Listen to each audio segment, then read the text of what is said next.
stuck to the plan. Always said that we would stand up, never ran.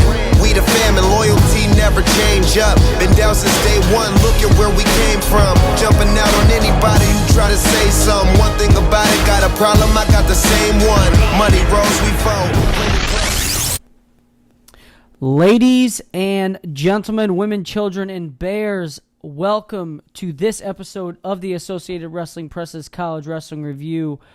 I am your host, and I am BTN Student U for the University of Michigan and Michigan State University, broadcast analyst and ESPN and NCAA broadcast analyst for the 2015 NCAA Championships. Eric Olenowski, I'll be your host. Like I said, our guest tonight on the College Wrestling Review is Christian Olenowski, CEO and the founder of Prestige Worldwide Incorporated. For all your boats and throws needs, make sure you check out at PWW Worldwide on Twitter. Is that correct? At PWW Boats N, capital N, throws. Either way, we're there. We're business. This episode of the Associated Wrestling Press is brought to you by Hand-Me-Downs. Hand-Me-Downs. Brought to you by your older sibling. Yeah, brought to you by your older sibling, and that's me. All right, so everything that you have, I probably had at one point in my life. Like this shirt right here. Is that mine? It could be. It could be. Who knows? We wear the same size. We look the same. People, I might even think we're twins. Let's get into this episode. If you didn't check it out, make sure you go to the btntogo.com, and in the archives section, you can find the Michigan-Ohio State duel. I had the opportunity to cover it, looking swift than ever. I had a leather collar on.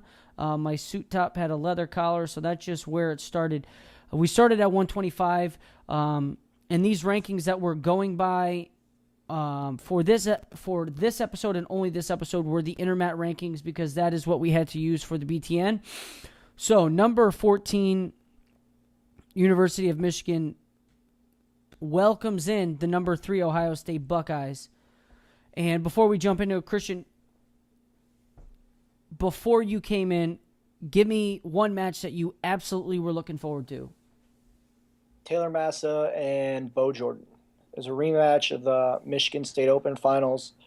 That was really, I wouldn't say Bo's coming out party in college, because, people already knew who he was. But, that was really his first chance at showing what he was bringing to the table for this season. Very true. And if you look at Taylor Massa's record this year, he has 2 losses, one of those coming to Bo Jordan and the other one coming on an injury default. I think it was 6 minutes and 58 seconds. So 2 things that you're going to want to stop doing is doing that clicking, because I'll jump through this. Yeah, please stop that. No, but so that's one of his losses, was an injury default. I don't know what just happened, but skip that. Injury default in the 6:58 of a period, so you can take that as a loss, but it's an injury default, so I just knocked that out of his record. So we'll just say that one of his only losses coming into this match was to Isaac Jordan. Bo Jordan. Bo Jordan, excuse me. I'm thinking, too many Jordans in college wrestling. Okay. So you picked that match. For me, that was the same exact match I picked, because if you're looking at the matchups here, both teams are hurt. You don't see Hunter Stieber wrestler at 149. You had Randy Langus, as well as 133 for Michigan. Connor Utsi was out of the lineup. No. Not Connor Utsi. Rossi Bruno. Rossi Bruno, yes. That I believe that was an ankle injury, so you have that. And you also have, which at 174, Mark Martin didn't wrestle against Michigan State on Friday night. Last one. 141 for University of Michigan. Steve Dutton is out of the lineup. Yeah, Dutton's been out of the lineup. And Max Huntley comes back into the lineup, and Tavanello at heavyweight gets replaced by Ray Gordon. Let's jump right to 125. Connor Utsi versus Nathan Tomasello. this match was everything that you expected out of Tomasello. That left-sided high crotch has shown to be a difference maker this season. A lot of people aren't ready for it. If you're going to wrestle Tomasello, you have to be prepared for this. What do you think? I think Connor Utsi is not the same wrestler he was in his freshman campaign last season. Yeah. I really feel like I don't know if it's his weight issues or, struggling in school, girlfriend broke up with him. I don't know. He's not the same guy. I think he's very inconsistent compared to last year. Last year I considered him a round of 12 guy. This year I consider him a 1-2 guy at the national tournament. I like it. I completely agree with you. And I don't know what it is. I think it could be his confidence. I think he might be 12-7 now. So look for that to. All it takes is one match. One match to go either way, and his confidence is back in. But I do think he makes the NCAA tournament. Do I think he does good there? I would say no. I would go with 1-2 or 2-2, just as you said. Now, Tomasello ends up getting the major decision in with just under 7 minutes. Excuse me. It was like 6:58 when he finally got the takedown. And can you please stop that clicking? I don't understand why you keep doing this. Let's jump to 133. It's so loud. Zulibon Hilliard and Johnny DeJulius. What do you want to say here? Michigan really was hurting here, not putting out Rossi Bruno. Bruno's been very, very good this year, extremely consistent, and he's definitely put himself over that hump where he's been round of 12 the last couple of years. I think he's an All-American this season. And him missing out the opportunity to wrestle DeJulius again, that really hurts Michigan from a scouting perspective as well as this dual meet. DeJulius picked up an easy tech fall. Yeah. That's a 8-point swing when they lost by 10, I believe. And the thing here is, I don't think it hurts him in the scouting department because Johnny DeJulius is going to do. He's going to come out, he's going to shoot a swing single, get caught underneath, and hit the dump. So I don't think that this is a scouting perspective. DeJulius, like you said, ends up picking the 5 points up for the technical fall. We move on to 141, George Fisher over Logan Stieber. I expected George Fisher to come. Flip that. Logan Stieber over George Fisher. What did I say? You said Fisher over Stieber. Oh, yeah, sorry. George Fisher wrestles Logan Stieber. Logan Stieber comes out on fire. Bonus points in every one of his matches so far this year. So, and I mean, you got to look at some of the competition he's wrestling, even over Devin Carter. So, that just goes to show the level that he's wrestling at right now. That's at 141 pounds. So the University of Michigan goes up early. They get the major, the technical fall, and the fall all to start out with. 149 is really where the University of Michigan got on track. I think if they would have started at a different weight besides 125, they would have been in a different mindset. Pantelio, have you been impressed with him this season? For a true freshman, yes. He's had some quality wins over guys that he shouldn't be beating at this point in his career. And, this match I don't really see as anything standoutish. He did wrestle well, but he, Randall Languis. Randy Languis. Yep. He, he hasn't really seen much of the starting lineup the last couple of years. And Pantelio wrestled well. He got to his attacks. And, this was really could have been a turning point in the duel for Michigan had he picked up possible bonus points.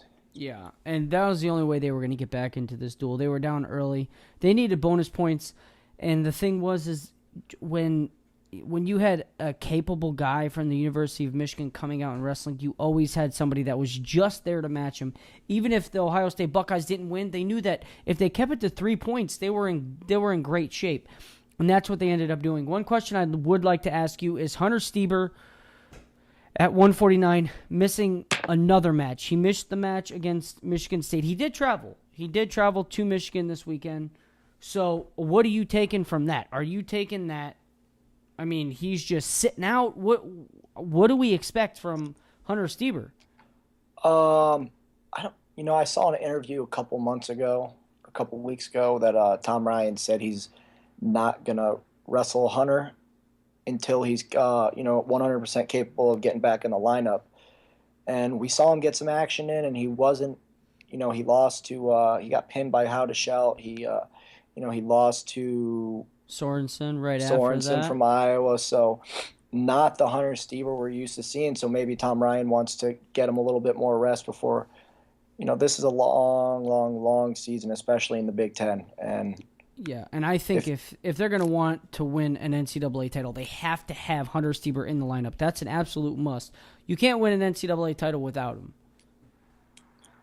I agree. Yep, especially with the team that Iowa's come out with and Minnesota, they're pulling guys out of red shirts and so forth. And Hunter Stieber is a very big part in the national title contention for Ohio State. All right, so let's move on to 157. Brian Murphy, Josh Demas. Josh Demas, number 5 in the country. These guys have had some heated battles before. Josh Demas winning 2-1 in the finals of the MSU Open, but Brian Murphy picking up the big win here, ends up getting the takedown. And if you were watching this, you saw some controversy, not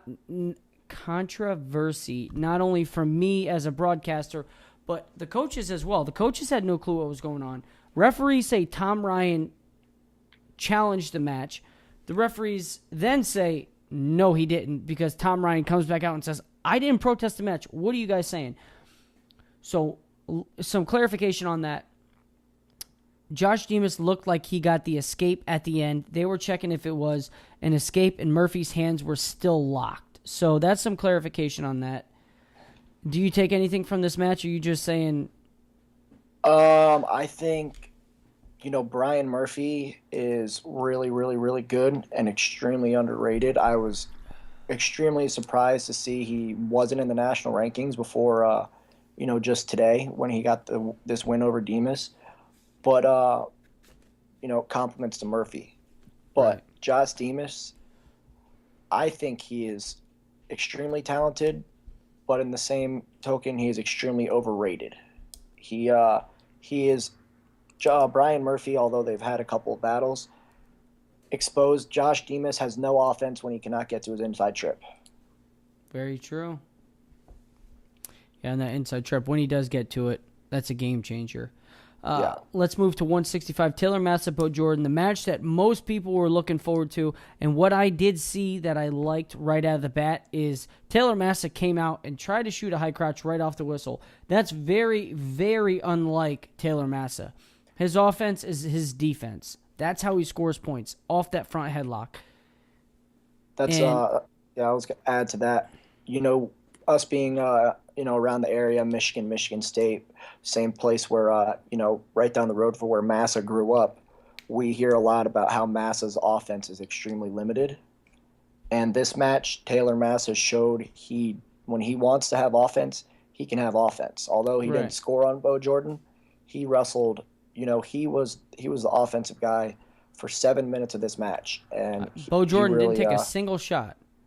Yeah, so Massa is Massa. That was, although it was a loss, that was probably the best I've seen Massa wrestle all season. I agree. I 100% agree. I think the key to him he just sits back so much. I think if he goes out and he gets his shots going, he's going to be in better shape than he would be. Anything else you want to add to that? I think, with how wide open, besides Daringer, besides how wide open this weight class is, I think if Taylor Massa wrestles that same match but gets those takedowns against Bo Jordan, I think Taylor Massa is in the national finals against Alex Derringer in March. Okay. Tough call. We'll keep that. We'll write that one for the books. 174 pounds, Jeff Holm and Mark Martin. Not much to say on this Not one. much to say. Mark Martin wins. Doesn't do much. 184, Dominic Abinator and Kenny Courts. This would probably be the second best match of the duel, I'd say. Yeah, but then again, you think Kenny Courts is just in and out, fake. Looks great doing it. Don't get me wrong. He looks great faking, but is he going to do anything? Absolutely not. I would stand Greco. I would stand in there. I know he's not going to shoot. I know he's not going to try and get a takedown, so I would just sit there. Dominic Abinator ends up getting the win over Kenny Courts, and this was a big win for him. Kenny Courts is ranked 12. Dominic Abinator, I hate that it's Aboundator. That's how they spell Aboundator. But Aboundator. Yeah, Aboundator. But yeah, he ends up getting the win, and that was good for his confidence, I think. He's wrestling on another level right now. I'm anxious to see where they're going to have to put John Riscala, because John Riscala beats Abinator. Abinator beats Kenny Courts. Courts beats Riscala. Yeah. So,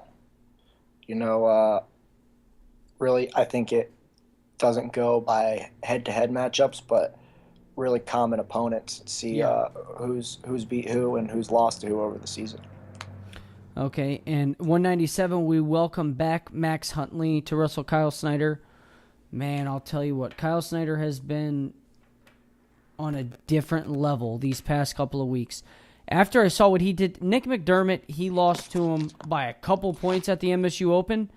Nick McDermott didn't even belong on the mat. Did not even belong to clean the mat with what Kyle Snyder did to him. It was embarrassing. Tell you what, I want Kyle Snyder and Jaden Cox. I want to see that match in March.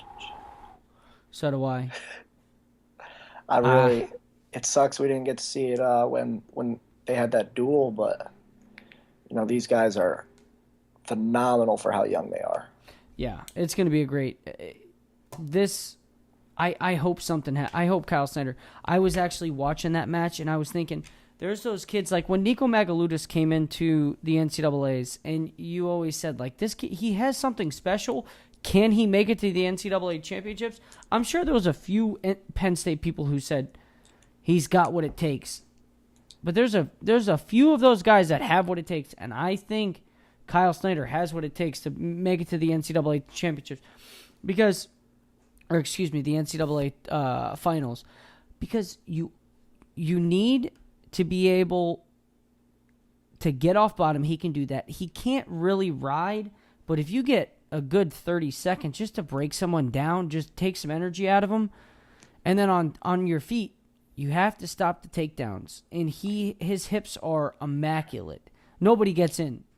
You tell me one true freshman in the last 10 years who holds better position, hand fights better, and is as consistent as Kyle Snyder. The only person I can think of is Kyle Dake. True freshman? Jason Welch. Got me there. I guess. I'm just thinking. All right, let's move to heavyweight. Adam Kuhn and Ray Gordon. This match was crazy, insane. If I could watch this match every day, I would. I'm just kidding. Kuhn came out. Ray Gordon has to be a 57-pounder. 57 or 65. Wearing an extra large singlet. This can't be true. The Ohio State could not afford to keep him on the mat. And I say that with all due respect. Nothing against Ray Gordon. He's not a heavyweight. He's not a heavyweight. Oh my gosh. I want them. I understand. Tavanello, his knee has to be done. After watching what happened with Jimmy Lawson from Penn State, in that third period, 10 seconds left, Tavanello's knee is shot. saving him or he has to be done for the season. But figure out what you're doing because this Ray Gordon character, you gotta figure it out. Hey, on another note, Tavanello last year, he was. I think a lot of people could have said the same thing about him. He's not a big heavyweight. He's not, the most fit guy. He don't got a six pack, and early in the season, have you seen Ray Gordon in I person? have not. Have you Google Ray Gordon? 5'7", 175. Don't Google him now. Is there anything else you want to top off before we end the show? Ohio State wins 25-15. University of Michigan just couldn't get enough going. Adam Kuhn comes out with the win. Abinator comes out with the win. Brian Murphy and Pantelio pick up the 15 points from the University of Michigan. Tomasello, DeJulius, Stieber, Bo Jordan, Kyle Snyder are the ones who pick up the wins for Ohio State. Is there anything else you want to top off to this? Let me ask you, of the guys that were on the mat in this dual meet, how many do you think could be national champions or All-Americans on both teams? All-American and Tomasello, DeJulius. I don't know if Logan Stieber can All-American this year. I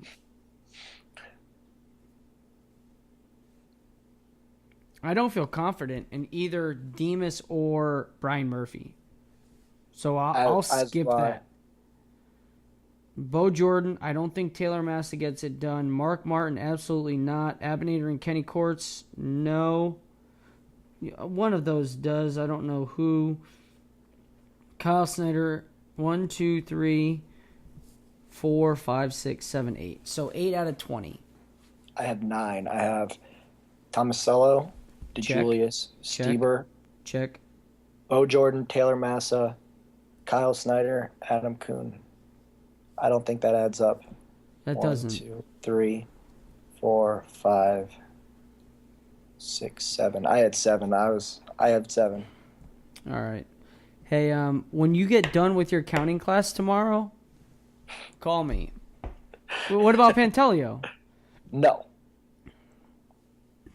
I don't think you were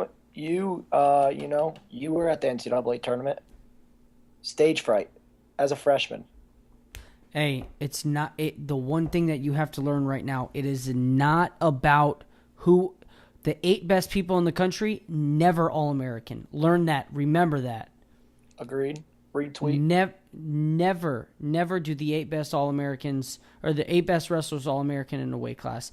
It's always who has the better draw. So that's my take on that. That's been it for this episode of the Associated Wrestling Press's College Wrestling Review. This episode has been brought to you by Hand-Me-Downs. If you don't have a hand-me-down, find an older brother to give you some. He's been Christian Olenowski, CEO of Prestige Worldwide, PWW Boats and Throws. Follow them on Twitter. Make sure you look at his apparel company, pwwboatsandthrows.com/VB all day. That's been it for this episode. Anything else you want to say? Thanks for having me. Go follow us on Twitter.